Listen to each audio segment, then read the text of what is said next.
Mams, kali ini saya mau bahas gimana caranya supaya anak-anak yang gak doyan makan jadi mau makan lagi. Saya mau sharing sedikit. Jadi anak kedua saya ini makannya lebih susah dari anak saya yang pertama. Dulu waktu anak saya yang kedua ini umur 1 tahun sampai dia kira-kira umur 2 tahun itu makannya susah sekali, Mams. Jadi kalau makan itu satu kali menu itu misalkan sayur sop cuman 1 sampai 2 suap.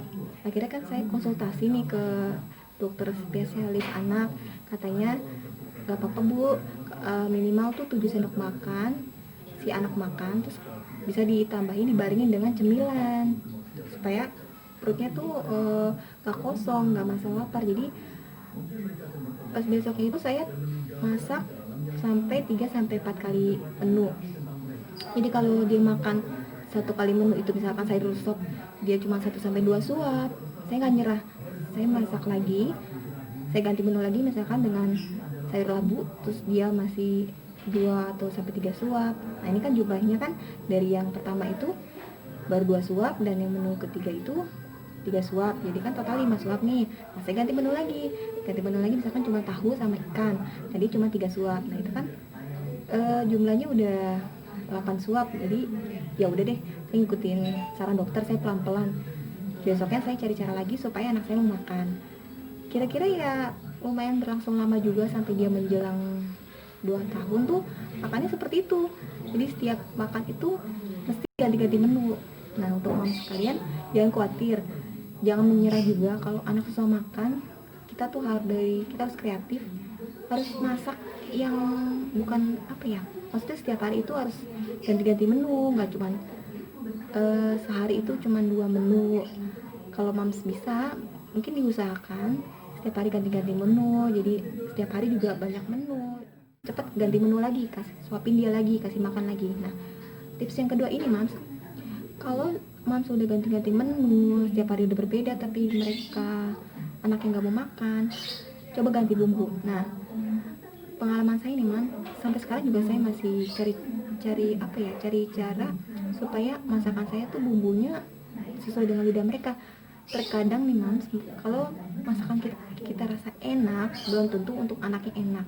Nah ini jujur aja, jadi sampai sekarang saya masih cari bumbu istilahnya supaya masakan saya tuh sesuai dengan lidah anak saya. Jadi misalkan sayur sop anak saya tuh bumbunya itu misalkan cuma bawang putih ditumis sedikit, tapi anak saya nggak mau, tapi menurut saya sudah enak. Nah akhirnya saya gimana caranya, saya menghilangkan bawang putih, saya ulek udang rebon atau udang kering, saya ulek sedikit sampai halus, kemudian saya campur dengan sayur sop, kasih garam sedikit. Nah anak saya baru mau. Jadi apa yang saya bilang itu kurang enak, tapi di lidah anak-anak saya malah suka. Nah untuk yang kedua ini sayur bayam, sampai sekarang saya masih cari cara gimana caranya supaya anak-anak saya tuh mau makan bayam tapi dengan bumbu rempah-rempah yang berbeda. Awalnya saya bikin bayam tuh cuman bawang merah terus kasih daun salam, tapi anak saya kok mama nggak mau. Akhirnya saya cari cara lagi, bawang merah bawang putih saya tumis, terus saya cemplungin ke bayam tanpa kasih daun salam. Anak saya mau, besoknya saya kasih menu itu lagi dia nggak mau. Akhirnya saya rubah lagi bumbunya, jadi bumbunya cuman bayam sama air sama daun salam seperti itu dan dimakan. Terus kadang-kadang mereka juga bosan, saya ganti lagi bumbunya.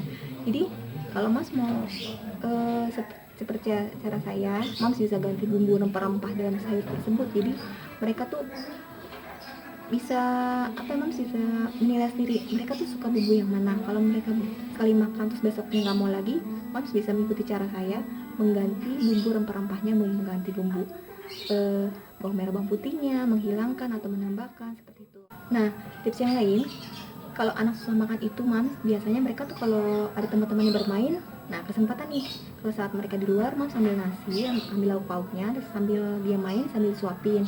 Cara seperti ini sangat-sangat efektif, cuman kita harus ekstra punya tenaga untuk ngubur-ngubur mereka, ngejar-ngejar mereka. Jadi sambil mereka main tuh kita benar-benar harus deketin mereka, suapin gitu kan.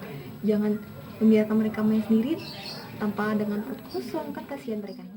Tips selanjutnya, Untuk saya sendiri, untuk cemilan biasanya selain saya beli di supermarket, saya bikin sendiri, kayak bikin pancake ala-ala dari tepung beras, sedikit gula, pakai telur, terus buat cemilan anak-anak kasih, pas udah jadi kasih madu, kasih keju, tuh anak-anak saya pada suka sekali. Atau saya bikin cemilan untuk balita, kebetulan resepnya ada di video saya ini. Mams harus kasih mereka menu pendamping setelah makan nasi. Mereka kan pasti lapar ya, 1 jam 2 jam kemudian kasih mereka cemilan, biskuit atau sereal, snack. Atau kalau Mams khawatir dengan makanan di luar, Mams bisa bikin sendiri seperti saya tadi bikin. Pokoknya menu-menu makanan yang cocok untuk balita, jangan terlalu banyak gula, jangan terlalu banyak penyedap rasa, itu nggak bagus juga. Saya pun masih cari-cari cara gimana caranya untuk membuat cemilan yang aman, sehat untuk anak-anak. Dan Mams, untuk tips selanjutnya, kalau anak-anak belum mau makan, mungkin lebih baik jangan dikasih susu atau ASI dulu, karena bisa jadi mereka tuh kembung kenyang kalau mau dikasih makan dari susu duluan, dari ASI duluan. Mereka kalau mau dikasih makan pasti mereka geleng-geleng. Sebaiknya kalau mereka memang nangis mau minum susu atau minum ASI dulu, sebaiknya sih sedikit aja ya Mams porsi minumnya, biar nanti pas udah dikasih makan itu mereka lahap makannya.